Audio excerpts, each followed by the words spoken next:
ओम शांति। आइए देखें उज्जैन सिंहस्थ महाकुंभ के उपलक्ष्य में ब्रह्म कुमारी द्वारा आयोजित सत्यम शिवम सुंदरम के आध्यात्मिक मेले की एक अनुपम झलक। जैसा कि नाम ही है सत्यम शिवम सुंदरम, सत्य अर्थात सत्य ज्ञान के द्वारा, शिवम अर्थात सर्व आत्माओं के कल्याण अर्थ और सुंदरम अर्थात एक सुंदर सृष्टि के नवनिर्माण करने के नेक उद्देश्य से यह आध्यात्मिक मेला जनमानस के कल्याण का बीड़ा उठाए विभिन्न आकर्षक सुसज्जित कलात्मक मूर्तियों, चलित मॉडल्स एवं शिक्षाप्रद चित्रों के जरिए निःशुल्क ईश्वरीय ज्ञान का दान कर रहा है।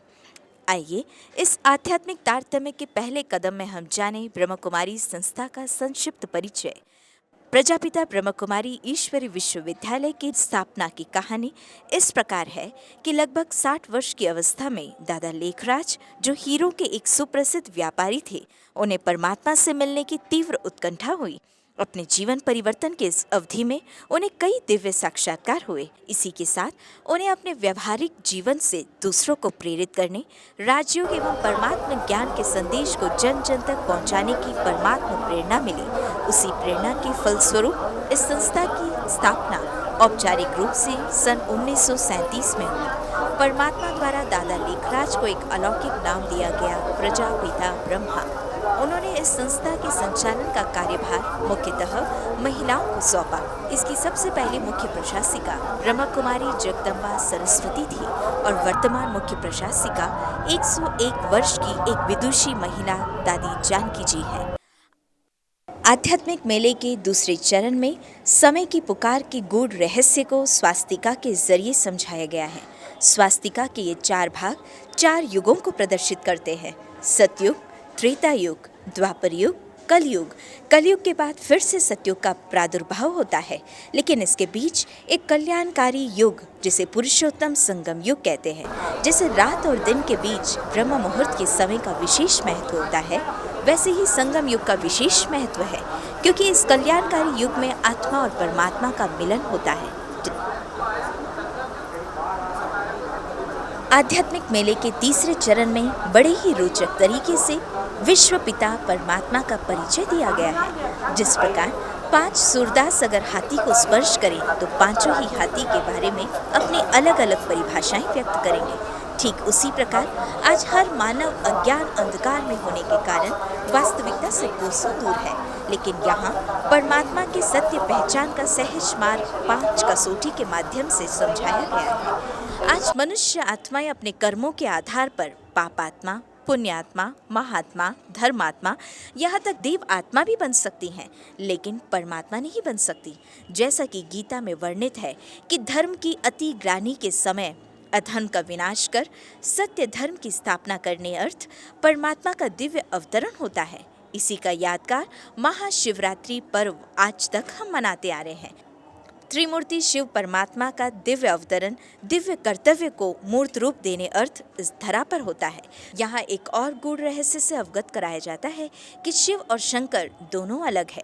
इसका प्रत्यक्ष प्रमाण शिव निराकार ज्योतिर्लिंग स्वरूप और शंकर का शरीरधारी देवताओं जैसा है। शिव स्वयं शंकर के आराध्य देव है, इसीलिए शंकर को सदैव ध्यान मुद्रा में दिखाया जाता है। आध्यात्मिक मेले का एक विशेष आकर्षण द्वादश ज्योतिर्लिंगम की यात्रा। यहाँ पर एक भव्य शिवलिंग के माध्यम से सर्वोच्च सत्ता का ज्ञान स्पष्ट किया गया है। हर एक देवी देवताओं के आराध्य देव स्वयं परमात्मा निराकार शिव ही है। सबसे आश्चर्यजनक बात, जिस भगवान को हम विभिन्न नामों से जानते, पुकारते और बंदगी करते आए हैं, उस सर्वोच्च सत्ता का अवतरण इस धरा पर हो चुका है। इस मेले में गोकुल गांव का मनोरम दृश्य भी दर्शाया गया है कि किस प्रकार ब्रह्म कुमारी ने गांव-गांव में शाश्वत योगी खेती के मिशन से कृषि के क्षेत्र में एक नई क्रांति लाई है। सत्यम शिवम सुंदरम के आध्यात्मिक मेले में बस्तर में परिवर्तन की यात्रा को गुफा के माध्यम से प्रदर्शित किया गया है। ब्रह्म कुमारी बहनों ने सन 1988 में आदिवासी जागृति अभियान का बिगुल बजाया, जिससे हजारों आदिवासियों के जीवन में अभूतपूर्व परिवर्तन आया। इसी के फलस्वरूप आज जगदलपुर में ब्रह्म कुमारी के करीब 75 गीता पाठशालाओं का सफल संचालन किया जा रहा है। इस आध्यात्मिक मेले में कई नवीन तकनीकियों का भी उपयोग किया गया है, जिसकी एक झलक समुद्र मंथन से समय मंथन है। यहाँ 4D होलोग्राफिक लेजर शो के माध्यम से महाकुंभ के आध्यात्मिक रहस्य को लाइट एंड साउंड के जरिए परिलक्षित किया गया है। आध्यात्मिक मेले का एक और विशेष आकर्षण धरा पर स्वर्ग। इस प्रदर्शनी में स्वर्णिम दुनिया के दिव्य नज़ारे जन सैलाब को मंत्र मुक्त कर देते हैं।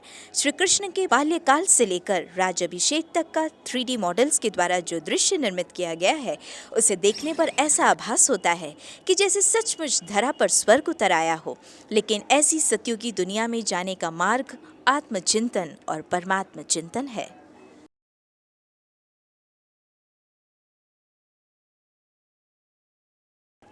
इस मेले में आध्यात्मिक ज्ञान के कई उलझे हुए पहलुओं को भी बड़े ही सहज रीति से समझाया गया है।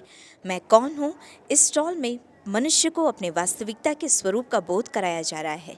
आज दिन तक व्यक्ति अपने स्वयं का परिचय नाम, रूप, धर्म, पद, संबंध जैसी नश्वर चीजों के जरिए देते आया है। वास्तव में यह तो केवल उसका देह का परिचय है, किंतु इस देह रूपी गाड़ी को चलाने वाली चैतन्य शक्ति आत्मा है। ये अद्भुत मॉडल ये दर्शा रहा है कि इस देह में आत्मा राजा सारथी है और सभी कर्मेंद्रियां उसकी प्रजा अथवा रथ है। इस प्रदर्शनी में ये स्पष्ट बताया गया है कि मनुष्य आत्मा मनुष्य योनि में ही पुनर्जन्म लेती है। जिस प्रकार जैसा बीज वैसा ही फल प्राप्त होता है, उसी प्रकार मनुष्य आत्मा मनुष्य योनि में ही अपने पाप कर्मों की सजा भोगती है। भारत के प्राचीन सहज राजयोग का भी निःशुल्क प्रशिक्षण इस आध्यात्मिक मेले में दिया जा रहा है। वर्तमान परिवेश में राजयोग मेडिटेशन द्वारा कैसे हम अपने इनर बैटरी को रिचार्ज करें, परमात्मा से एक स्नेह पूर्ण संबंध कैसे जोड़ें, योगः कर्मेषु कौशलम के इस कथन को कैसे मूर्त रूप दें, राजयोग से अष्ट शक्तियों की प्राप्ति कैसे हो, इसकी सरल विधि का भी ज्ञान दिया जा रहा है। राजयोग से होने वाली बहुआयामी विकास का भी बोध कराया जा रहा है। इसके लिए विशेष 5 दिवसीय निःशुल्क राजयोग शिविर का आयोजन 3 ग्रुप में किया गया है, जिसमें कई शिविरार्थी सहज राजयोग का प्रशिक्षण बड़ी ही रुचि से ले रहे हैं।